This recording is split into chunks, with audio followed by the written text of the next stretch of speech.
अस्सलाम वालेकुम स्टूडेंट्स। जी बेटा, नाइन्थ क्लास चैप्टर नंबर 3 का हम आगाज़ कर रहे हैं। चैप्टर नंबर 3 जो है हमारा वह सेट्स एंड फंक्शन। तो ये चैप्टर जो है ये आपकी इस बुक में नया चैप्टर है। ठीक है, गो के कुछ चीज़ें आपने पहले पढ़ी हुई हैं सेट्स के हवाले से, तो उस चीज़ से ही हम शुरू करते हैं। आसान चैप्टर है, ज़रा देखते जाएं, नई चीज़ें आएंगी वो भी आपको समझ आ जाएंगी। ठीक है। हाँ जी, सबसे पहले देखें जी, हमें पहला क्वेश्चन दिया एक्सरसाइज 3.1 का। वो कहता है right the following set builder notation. ये सेट दिए हुए टेबुलर फॉर्म में, इनको बिल्डर नोटेशन में लिखते हैं। ठीक है ना। आपको बता दूं कि हमारे पास सेट लिखने के 3 तरीके होते हैं। एक होता है टेबुलर फॉर्म, ये जो आपके सामने इस तरह लिखा हुआ है ना ब्रैकेट में, और ये नंबरिंग डाला हुआ है, ये इसको कहते हैं टेबुलर फॉर्म। ठीक है, ये 1 4 9 16 ये टेबुलर फॉर्म कहलाता है। ये 2 4 8 16 32 64 and so on up to 256 तक इसे कहते हैं टेबुलर फॉर्म। ठीक है। अच्छा सेट बिल्डर फॉर्म क्या होती है बेटा? जो सेट बिल्डर नोटेशन या सेट बिल्डर फॉर्म होती है ना, उसमें जो हमारे पास, जैसे यहाँ पे आप देख रहे हैं ये जो नंबर दिए हुए हैं, इनकी कुछ प्रॉपर्टी ढूंढनी पड़ती है। उस प्रॉपर्टी के लिहाज से हम लिखते हैं। जैसे आप देखें गौर से, ये 1 है, 4 है, 9 है, 16 है। तो अगर आप गौर करें तो ये स्केयर चल रहे हैं। स्केयर जैसे 1 का स्केयर 1 होता है, 2 का स्केयर 4, 3 का स्केयर 9, 4 का स्केयर 16, 5 का स्केयर 6, इसी तरह सो ऑन चलते जा रहे हैं। ये जो है ना, ये 484 ये 22 का स्केयर होता है। यानी कि ये इस तरह से चलते चलते 22 तक के स्केयर जो है ना ये डाले हुए हैं। तो अब ये प्रॉपर्टी हमें पता चल गई कि ये स्केयर है और ये कहाँ से लेकर कहाँ तक जा रहे हैं। तो हमने फिर इसकी बिल्डर फॉर्म यूँ लिख दी कि एक्स क्या होता है? एक्स मीन्स ये जो हमारे पास एलिमेंट्स दिए हुए इस टेबुलर फॉर्म में, कि वो x such that x is equal to n की पावर 2। एन की पावर 2 कि ये किसी भी नंबर के जो हैं वो क्या है, वो स्केयर दिए हुए हैं। अच्छा, वो नंबर किस नंबर सेट से बिलोंग करता है वो हम यहाँ पे लिखते हैं कि n belongs to capital N आपको पता है natural number, set of natural numbers. ठीक है। और फिर साथ हमने बताना है एंड क्या है जी। अब देखें ना, यहाँ से ये 1 का स्केयर 1 है और ये 22 का स्केयर होता है। तो 1 से लेकर 22 तक के स्केयर फॉर्म है। तो हम आगे बताएंगे ये जो स्केयर हमने कहा है ना, एन का स्केयर किसी नंबर का स्केयर है। तो अब वो नंबर बताएंगे, वो नंबर कहाँ से लेकर कहाँ तक है जिनका स्केयर बन रहा है। देखिए नंबर शुरू हो रहा है 1 का स्केयर 1 होता है, 1 से लेकर, और ये जो 484 होता है ये 22 का स्केयर होता है। तो यानी कि 1 से लेकर और 22 तक के जो नंबर है नेचुरल नंबर्स हैं, जो नेचुरल नंबर्स हैं, ठीक है, उनका स्केयर ये हमारी सेट बिल्डर फॉर्म है। लिहाजा ये बनेगा x such that x is equal to n square. यानी कि ये जो आ रहे हैं ये किसी नंबर के स्केयर है। तो हमने कहा वो नंबर जो है वो हो सकता है एन, उसका स्केयर फॉर्म है। और एन हमने कहा किससे बिलोंग करता है, क्योंकि ये 1 से शुरू हो रहा है। तो 1 से जो शुरू होते हैं नंबर वो होते हैं नेचुरल नंबर्स, 1 2 3 4 सो ऑन। ठीक है। तो ये N belongs to N and 1 is smaller than और equal to N and smaller और इक्वल टू 22। ठीक है। अब n यानी कि वो नंबर जो हम यहाँ लिख रहे हैं, ठीक है, वो बता रहे हैं कि वो क्या है, 1 के बराबर है और या 1 से ग्रेटर है। देखो 1 के बराबर 1 खुद मौजूद है और बाकी नंबर उससे ग्रेटर आ रहे हैं। यानी कि ये 2 का स्केयर है, ये 3 है, ये 4 है, स्केयर बने हुए हैं ना उनके, ये उनके ग्रेटर है, उससे ग्रेटर है। और 22 तक जा रहे हैं, ये 22 तक। तो इधर हम बताएंगे इसको कि जो नंबर है वो 22 के इक्वल है या उससे स्मॉलर है।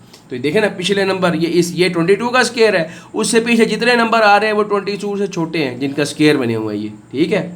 और इसी तरह से ये 1 के बराबर है और इससे आगे जितने नंबर जा रहे हैं वो इससे ग्रेटर है। तो इस तरह से हम ये लिखते हैं बिल्डर फॉर्म में।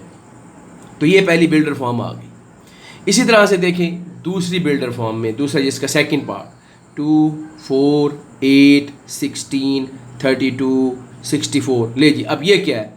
अब यहाँ आप देखें गौर से, तो ये 2, फिर 2 के बाद 4 आ गया, 4 के बाद फिर 8 आ गया, 8 के बाद फिर 16 आ गया। देख रहे हैं? अब ये क्या है, यहाँ पर इसका मतलब है कि जो हर नंबर है वो दूसरे का डबल होता जा रहा है, डबल। ठीक है। तो हम इसको यूँ कहते हैं कि 2 की यहाँ पे, यानी कि 2 की एक पावर है जो बनती जाए। जैसे देखें 2 की पावर 1, 2 की पावर 1 2 होगा, 2 की पावर 2, इसीलिए ये दिया है ना 2 की पावर 2 4, 2 की पावर 3 8, 2 की पावर 4, 2 की पावर 5, 2 की पावर 6 सो ऑन। ये 2 की पावर 8 तक जा रहा है, ठीक है, 256 आखिरी, ठीक है, 256 है। तो अब ये हमारे पास ये बन जाएगा x such that x is equal to, अब यहाँ पे इसकी प्रॉपर्टी हमें ये पता चली कि 2 की ये पावर चल रही है, 1 से लेकर 8 तक की पावर आ रही है, तो ये 2 की पावर n क्या है, हमने कहा n एक जो है वो नेचुरल नंबर से बिलोंग करने वाला है और डिजिट है, और ये पावर कहाँ से शुरू हो रही है, 1 से लेकर 8 तक जा रही है, इसलिए हमने कहा 1 इज स्मॉलर और equal to n and n is smaller और इक्वल टू 8। तो ये इसकी सेट बिल्डर फॉर्म हो गई। उसके बाद तीसरे नंबर पे 0 प्लस माइनस 1 प्लस माइनस 2 और ये सो ऑन चलते चलते प्लस माइनस 1000 तक।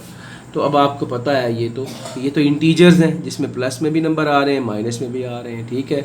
तो माइनस का भी 1000 और प्लस का भी 1000 तक जा रहे हैं। तो माइनस इसीलिए इसका x such that x belongs to Z, यानी कि सेट ऑफ इंटीजर से बिलोंग करता है, एंड ये एंड का साइन होता है एंड, और जो हमारे पास जो ये नंबर है वो -1000 से लेकर और +1000 तक है।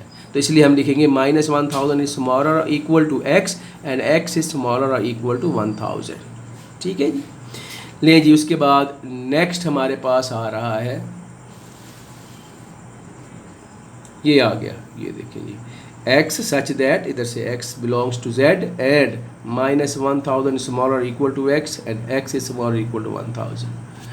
ले जी, उसके बाद नेक्स्ट हमारा पार्ट नंबर 4 है। पार्ट नंबर 4 देखें, पार्ट 4 के अंदर हमें दिया हुआ है 6 है, 12 है, 18 है, उसके बाद फिर हमारे पास क्या आ रहा है जी, अप टू 120। अब ज़रा देखें ये क्या चल रहा है, 6 का टेबल नहीं चल रहा भला, देखें 6 1 are 6, 6 2 are 12, 6 3 are 18 and so on up to 120 तक जा रहा है ये। तो ये 6 का टेबल है, ठीक है। तो 6 का टेबल देखें, 6 1 are 6 और ये 126 के टेबल में कब आता है, जब 6 को 20 से मल्टीप्लाई करते हैं। इसलिए ये हमें प्रॉपर्टी क्या पता चल गई कि ये 6 के मल्टीपल है। तो हम इसको यूँ लिखेंगे x such that x is equal to 6n, यानी कि ये n क्या है, n नंबर है, नेचुरल नंबर है कि 6 को 1 से मल्टीप्लाई करो, अगर n 1 होगा तो 6 आंसर आएगा, n 2 होगा तो 12 आंसर आएगा, n 3 होगा तो 18 आंसर आएगा, n 4 होगा तो 24 आंसर होगा, इसी तरह सो ऑन। कहाँ तक, n अगर 20 आ जाए तो 20 मल्टीप्लाई बाय 6 120 होता है। इसलिए इसकी देखें ये फॉर्म बनेगी x such that x is equal to 6n and n belongs to natural numbers and 1 is smaller or equal to n and n is smaller or equal to 20, ठीक है। क्योंकि ये जो 6 का टेबल है ये 1 से लेकर 20 तक जा रहा है, इसलिए 1 से लेकर 20 तक आ जाएगा। ले जी, उसके बाद नेक्स्ट इसका पार्ट नंबर 5 है। पार्ट नंबर 5 में देखें जी, हमें दिया हुआ है 100 है, फिर 102 है, 104 है, ये देखें। अब ये क्या है, यानी कि 2 का गैप आता जा रहा है इसमें भी, 100 के बाद 102 है ना, ठीक है। तो ये भी देखा जाए तो ये भी 2 का ही एक टेबल चल रहा है ना, 2 जैसे अब देखो 2 को किस से मल्टीप्लाई करोगे, 100 आता है 50 से, ठीक है, और आखिर में 400 आ रहा है तो 2 को किस से मल्टीप्लाई करेंगे, 400 बन जाएगा, वो 200 है। लिहाजा ये हम कहेंगे कि x such that x is equal to 2n and n belongs to जो नेचुरल नंबर है। अब देखो ये कहाँ से शुरू हो रहा है, 50 से, 50 को 2 टाइम्स मल्टीप्लाई करें तो 100 होता है, 50 से लेकर 200 तक, इसलिए यहाँ पे आ जाएगा 50 is smaller equal to n and n is smaller equal to 200। तो ये हमारा पार्ट नंबर 5 हो जाएगा। फिर इसी तरह से हमारे पास आ जाएगा ये पार्ट नंबर 6। देखें जी, पार्ट नंबर 6 में है ये दिए हुए 1 3 9 27 81। अब देखें यहाँ क्या चल रहा है, यहाँ हमारे पास उसी तरह से ये 3 जो है एक डिजिट है, 3 की ये पावर चल रही है। देखो 3 की पावर 1, 3 की पावर 0, फिर 1, फिर 2, इस तरह से, ठीक है। यहाँ पे देखें ना, तो ये 3 का टेबल नहीं है, देखो क्यों, क्योंकि 1 तो 3 के टेबल में आता नहीं है। फिर 3 के बाद 6 होना चाहिए था, ये 3 का टेबल नहीं चल रहा। ये क्या चल रहा है कि 3 एक जो है वो बेस है, 3 की पावर चल रही है, और वो भी देखो 0 से, ये क्योंकि किसी की पावर 0 हो जाए तो 1 बन जाता है ना, तो ये 3 की पावर 0, इसी तरह सो ऑन चलता जा रहा है। तो ये इसलिए x such that x is equal to 3 की पावर n एंड ये क्या जी, 0 से जो नंबर शुरू होते हैं वो कौन से होते हैं, होल नंबर्स, इसलिए n बिलोंग्स टू w, ये इसका आंसर बन जाएगा। फिर इसी तरह से देखें नेक्स्ट हमारे पास आ रहा है 1 2 3 1 2 4 5 10 20 25 50 और 100, ठीक है जी। अब आप ये देखें ये क्या है, ये एक्चुअली हमारे पास 100 के फैक्टर्स हैं, फैक्टर्स जो उसको मुकम्मल तौर पे डिवाइड करते हैं। तो 100 जो है 1 पर भी डिवाइड होता है कम्प्लीटली, 2 पर